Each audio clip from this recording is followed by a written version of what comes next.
हम अपने जीवन में हमेशा खुशी और सुख ढूंढते रहते हैं, लेकिन हमको यह सुख कैसे मिल सकता है? आइए जानते हैं इस कहानी के माध्यम से।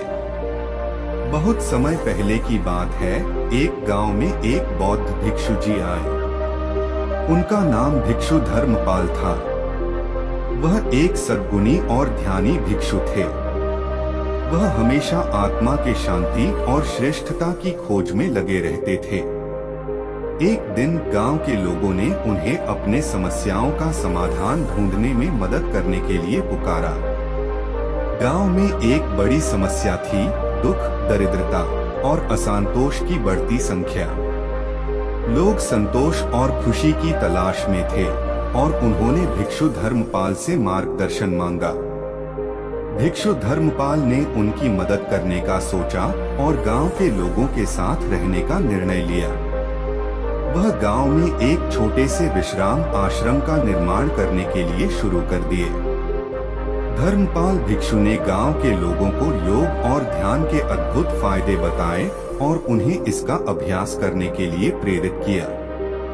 वह लोगों को योग के विभिन्न प्रकार सिखाते और ध्यान के माध्यम से मानसिक शांति की ओर पहुंचने के लिए मार्गदर्शन करते रहे। धीरे धीरे गांव के लोग योग और ध्यान के प्रति रुचि लेने लगे और अपने जीवन में सकारात्मक परिवर्तन महसूस करने लगे। वे अपने दिनचर्या में सामंजस्य और संतोष की ओर बढ़ गए। एक दिन गांव का राजा भी धर्मपाल भिक्षु के आश्रम में आए।